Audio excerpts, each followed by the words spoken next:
My name is Ethan. I was 25 years old when that voicemail arrived, and I want to be honest with you about who I was at that point. Not to make you feel sorry for me, but because the story only makes sense if you understand what was actually being thrown away.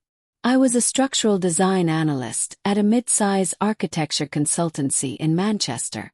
Not the flashy kind of job people write LinkedIn posts about.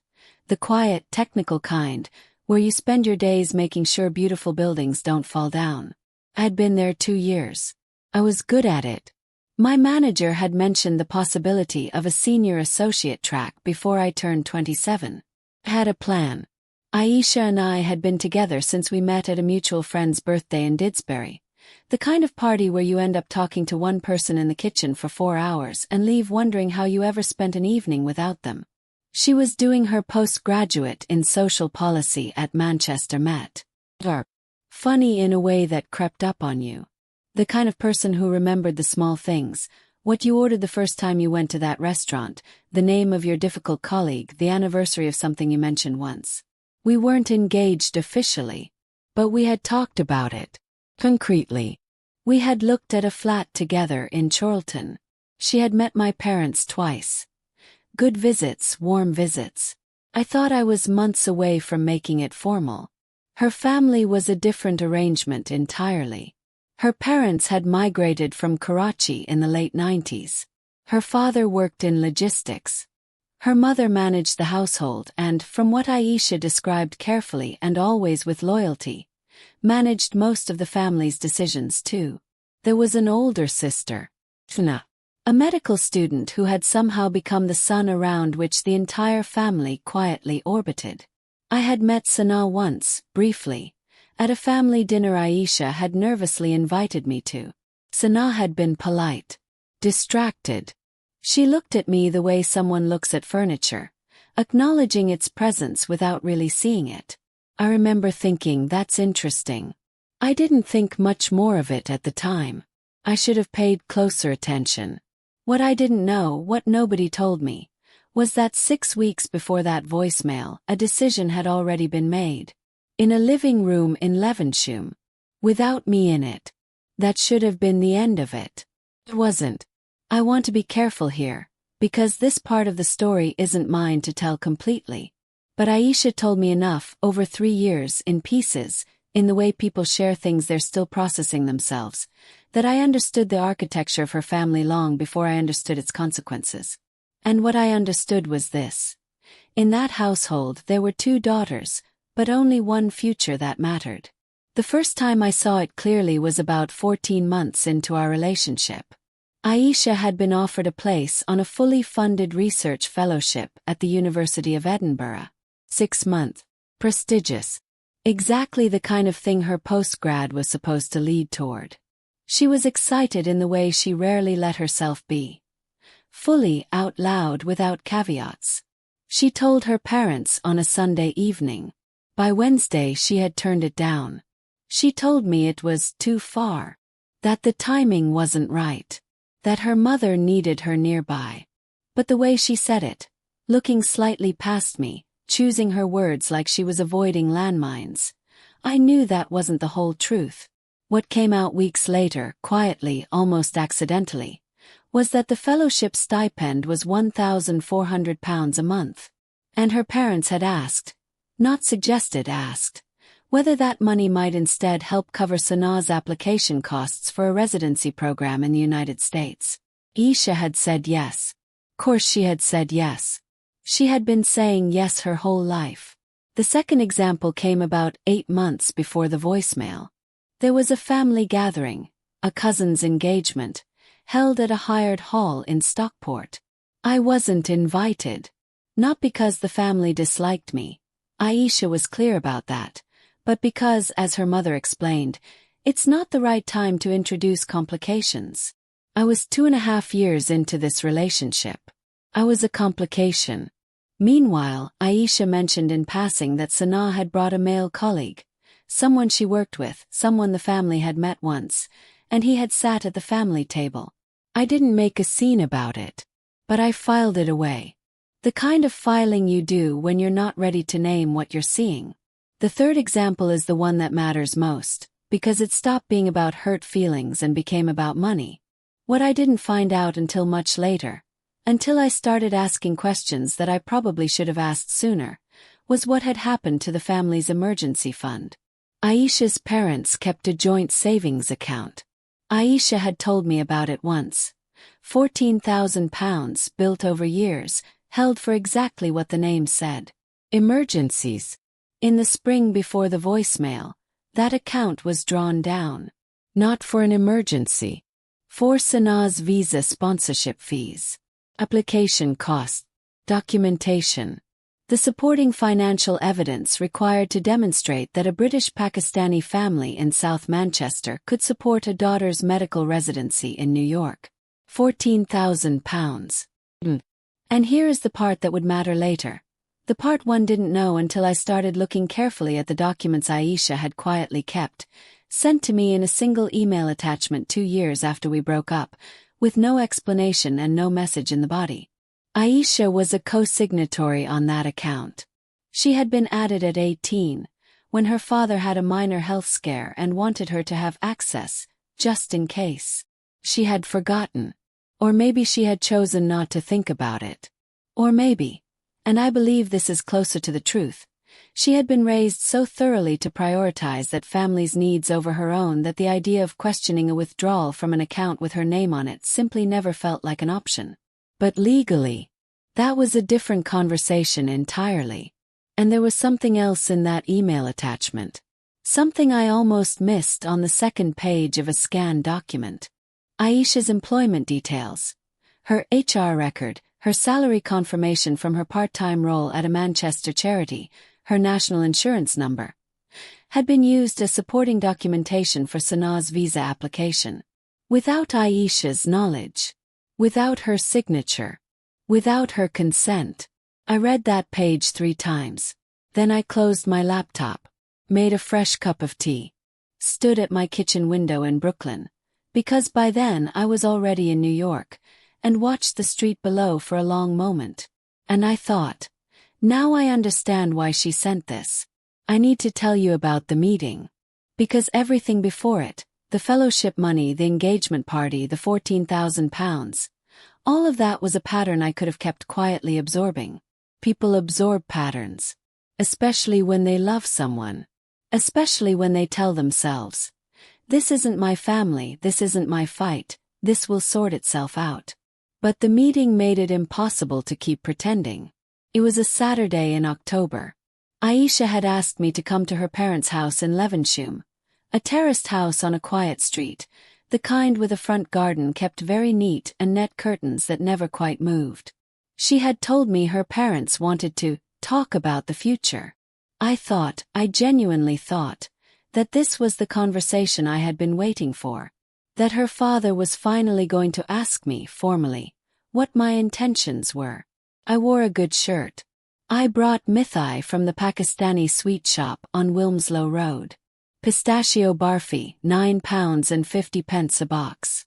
I remember that detail specifically because I left it on their kitchen counter and nobody touched it the entire evening. Her mother opened the door. Smiled. The kind of smile that doesn't reach the eyes but is technically present. Her father was already seated in the front room. Sanaa was there too, which surprised me. She was home for the weekend from wherever she was doing her placement rotations. She sat in the armchair near the window with her phone face down on the armrest and looked at the middle distance. Aisha sat next to me on the sofa. Her father spoke first. He is a measured man. Not unkind in his manner, which somehow made it worse. He said, "Ethan, we respect you. You are a decent person. We have seen how you treat our daughter, and we have no complaints about your character." He paused. "But this family cannot afford 2 futures right now." I didn't understand immediately. I actually didn't. I sat there and parsed that sentence and came up empty. He continued. Sanaa's residency placement in New York had come through. A hospital in Queens. It was everything the family had worked toward. 10 years of Sanaa's education, of sacrifice, of focus. But the financial requirements were significant. The next 18 months would require every resource the family had. And then he said something that I have turned over in my mind perhaps 1,000 times since. A serious relationship requires investment. Time, attention, money, planning. We cannot ask Aisha to carry that while we are carrying this. It would not be fair to you. Me. He said it would not be fair to me. I looked at Aisha. She was looking at her hands. Her mother spoke then. Softer. The kind of soft that is designed to feel like kindness but is actually a door closing. Aisha is strong. She understands. You are young. These things, they find their way back sometimes. But right now the family needs her here. Focused. Present. I said, and I remember this clearly because I chose every word carefully. I said, "Does Aisha want this?" Silence. Not a long silence. For maybe 5 seconds. But the kind of silence that is its own answer. Aisha said quietly without looking up, "I think it's better this way, Ethan." And that was it. I stood up. I thanked them. I don't know why, I just did. The politeness was automatic and I hated myself for it immediately after. Picked up my jacket. I did not take the mythi from the kitchen counter. I walked out of that house on that quiet street and sat in my car for 20 minutes without starting the engine. Then I drove home. Sana never said a word the entire evening. She just sat in that armchair by the window, phone face down, and looked at the middle distance. 3 days later, Aisha left the voicemail. I did not call back. I did not fight it. I did not show up at the house or send letters or do any of the things that a different version of me, a louder, less composed version, might have done. Instead, I did something that, at the time, felt like surrender. I applied for an MBA program. Full-time. Starting January. At a university I had been quietly researching for 8 months because some part of me, some small, stubborn, forward-facing part, had always been planning a second version of my life. I did not know yet that what I thought was a quiet retreat was actually the beginning of something else entirely. What they didn't know was, the story wasn't over. It had just changed shape. 3 years is a long time to be quiet. I was not dramatic about those 3 years. I did not spend them angry, or not only angry. I spent them building. The MBA took 18 months. Nights and weekends folded around my work schedule at a consultancy in Manchester where I had taken a junior strategy role to fund the program. I was precise about money in that period. £1,200 rent. £340 a month on food and transport. Every other pound went into savings or tuition. I tracked it in a spreadsheet the way some people track calories. Obsessively, because control over small numbers was the only control I had. By the end of it, I had a merit distinction, a job offer in New York from a mid-size management consultancy with offices on 6th Avenue, and approximately £22,000 in savings. I accepted the offer. And then, 2 weeks before I was due to fly out, an email arrived. From Aisha. No subject line. No message in the body. Just an attachment. A scanned PDF, 7 pages. Slightly crooked like it had been fed through a home scanner in a hurry. I almost didn't open it. I did. The first 3 pages were bank statements. A joint account. Halifax. Opened in 2009, 2 account holders. Her father's name. And Aisha's. I knew about this account. Aisha had mentioned it once, years ago. Emergency fund. Her father had added her as a signatory after a health scare. £14,000 sitting quietly in case the world fell apart. What I had not known was what the statements showed. In March, 7 months before the voicemail, 5 months before that meeting in Levenshulme, £14,000 had been withdrawn. 1 transaction. Thursday morning. Cleared by the end of business. The next 2 pages were receipts and transfer confirmations. Immigration solicitor fees. Visa application costs. A financial sponsorship declaration. All dated within the same 2-week window. All related to Sana's U.S. residency application. I sat with that for a moment. It wasn't surprising exactly. I had suspected something like this. But seeing it laid out in bank statement format, the clinical precision of a date, an amount, a reference number made it feel different. Concrete. Real in a way that suspicion never quite is. And then I turned to page 6. It was a scanned copy of a supporting document submitted as part of Sanaa's visa application. A financial and employment verification package. The kind immigration authorities request to confirm that a sponsor has stable income and legitimate ties to their country of residence. Among the supporting documents listed: employment confirmation letter. Named individual Aisha. Employer: a Manchester-based charity where Aisha had worked part-time for 2 years.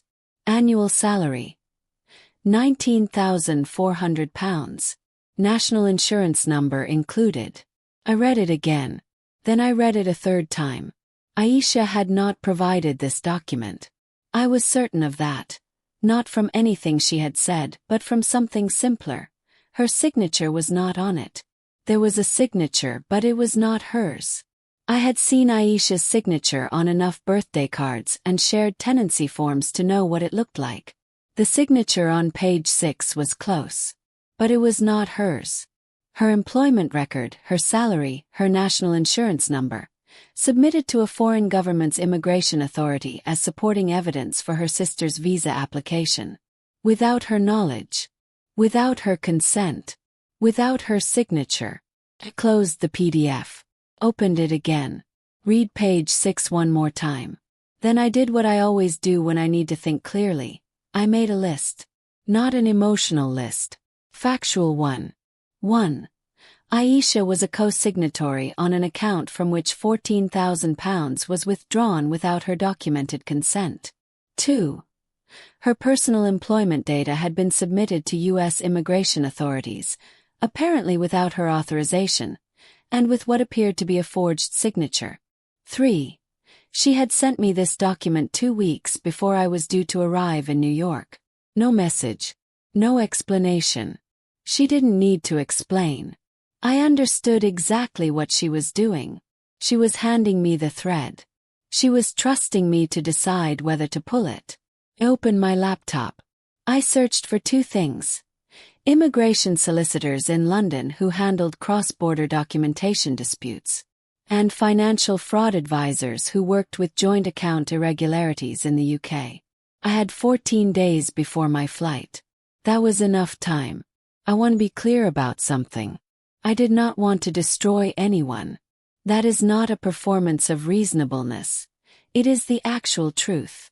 I had spent 3 years watching what happens when people act from rage, from wound, from the immediate need to make someone else feel what they made you feel.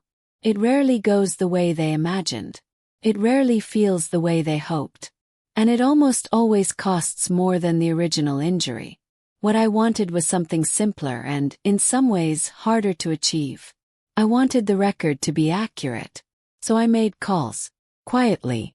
Methodically. The way I used to check load-bearing calculations at the consultancy.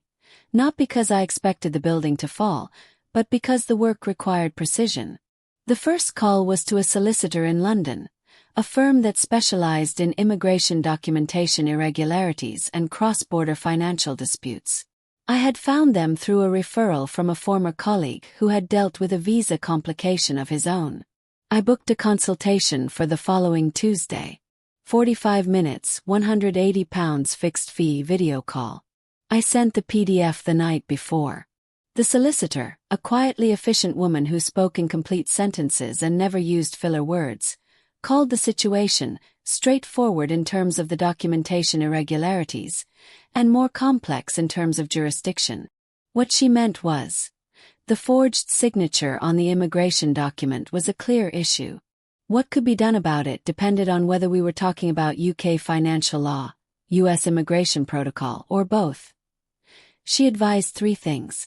First, file a formal dispute with Halifax regarding the £14,000 withdrawal, citing lack of documented consent from the co-signatory, which was Aisha. Second, submit a data protection complaint regarding the unauthorized use of Aisha's employment records and personal identifiers, national insurance number, salary details, under UK GDPR. Third, Notify the relevant U.S. Immigration Authority of a potential documentation irregularity in the visa application, flagging the signature discrepancy for review. None of these were aggressive actions. None of them required me to accuse anyone of anything by name in a public forum. They were procedural, institutional, the kind of quiet machinery that moves slowly but moves exactly where you point it. Took notes. Thanked her. I transferred the £180. The second call was to a financial advisor. A straightforward one, not a solicitor, someone who dealt with joint account disputes for a flat fee. He confirmed what the solicitor had suggested. A formal written dispute to the bank, citing the co-signatory's lack of consent, would trigger an internal review. The burden of proof would shift to the account's primary holder to demonstrate that the withdrawal had been authorized by both parties. There was no such authorization on record. 'Cause there had been none. I drafted the letter that evening. 3 paragraphs. Factual. No emotional language. I sent it the next morning by recorded post and email simultaneously. Then I did something that felt small at the time but was, in retrospect, the most significant move of all. Called Aisha. First time in 3 years. She picked up on the second ring, which told me she had been waiting for it. We spoke for 11 minutes. I did not ask her why she sent the document. I did not ask her what she wanted. I simply told her what I had done, what I had filed, and what the likely sequence of events would be over the next 60 to 90 days. She listened without interrupting. At the end I said, "You don't have to do anything. You don't have to say anything to them. This is already in motion." She said, "Okay." 1 word. But the way she said it, exhale and all, told me everything I needed to know about how long she had been holding her breath. I booked my flight to New York. I found a flat in Brooklyn. A clean, well-lit 1-bedroom on a tree-lined street in Prospect Heights, £1,850 a month, available from the first of the month. I signed the lease digitally from Manchester on a Wednesday afternoon. I did not tell Aisha's family I was coming. I did not tell anyone. I packed 2 suitcases, a carry-on, and the spreadsheet I had been keeping for 3 years. The one that tracked every pound saved, every qualification earned, every quiet decision made in the direction of this exact moment. I closed the document, saved it one last time, titled it Done. New York does not care about your backstory. That is something I learned in the first week. Walking to the 6th Avenue office at 8 a.m. through streets that smelled like coffee and concrete and something indefinably urgent. Nobody on that pavement knew about a living room in Levenshulme. Nobody knew about a box of pistachio barfi that nobody touched. Nobody knew about a voicemail I had listened to 43 seconds of and never deleted. They just moved. And I moved with them. The job was exactly what I had trained for. Strategy consulting for mid-market firms going through restructuring or expansion. I was good at it. I had always been good at it. The difference now was that I knew I was good at it. Not because someone had told me, but because I had spent 3 years in a quiet flat in Manchester making myself undeniable. The Halifax dispute resolution came through 41 days after I filed it. The bank's internal review found that the £14,000 withdrawal had been made without documented consent from the co-signatory. The primary account holder, Aisha's father, was issued a formal notice of irregularity and required to demonstrate authorization or arrange restitution. He could not demonstrate authorization. 'Cause there was none. A repayment arrangement was made. 12 months. The money would be returned to the joint account. An account that Aisha, quietly and without announcement, had already arranged to have her name removed from after the dispute resolved. She told me this in a text. Matter of fact. No drama. The data protection complaint regarding the unauthorized use of her employment records moved more slowly, as these things do, but the outcome was a formal finding of unauthorized data use under UK GDPR. A regulatory notation. Not a prosecution. Not a headline. But a record. Accurate, permanent, institutional. The immigration documentation flag was the quietest of the 3. U.S. immigration authorities reviewed the application on file. The signature discrepancy was noted. Sanaa's residency itself was not revoked. She had done nothing wrong professionally, and the irregularity was in the supporting documentation, not her medical qualifications. But there was a formal review letter, an administrative process that required her to resubmit clean documentation and appear for a supplementary interview. Delayed things. It embarrassed things. It made very clear, in the language of official institutions, that the documentation had not been in order. That was all I had ever wanted it to say. I found out that Sanaa had told her parents I was in New York about 3 weeks after I arrived. I don't know how she found out. Possibly through a mutual contact, possibly through Aisha, possibly through the simple smallness of the world when two people from the same city end up in the same borough of the same foreign one. Sanaa's hospital was 2.4 miles from my flat. I had known that when I signed the lease. I won't pretend otherwise. Her mother texted me directly. I don't know how she got my number. Ethan. We heard you are in New York. We are so proud of what you have achieved. We always believed in you. I read it twice. I set my phone face down on my desk. I picked up my pen and signed my 6-month contract review, the one confirming my permanent position at the firm, with a salary I will not disclose but which represented everything I had worked toward in those 3 quiet years. Then I stood up, got my jacket, and walked out onto 6th Avenue. It was a Tuesday. Cold in the way New York Novembers are cold. Direct, unapologetic, not interested in your feelings about it. I walked 3 blocks to a coffee shop I had started going to in my 2nd week. Ordered the same thing I always ordered. Sat by the window. And I thought about what freedom actually feels like. That IT doesn't feel like victory. Not exactly. Feels more like space. Like a room you've been standing in your whole life suddenly has a window you didn't know was there. And you open it. And the air that comes in is ordinary air. But it's yours. If you've ever been the one who was asked to wait, to shrink, to sacrifice, to be the strong one because it was convenient for everyone else that you were, I hope you remember something. Their assessment of your limits was never an accurate document. It was just the story they needed to tell to make the math work.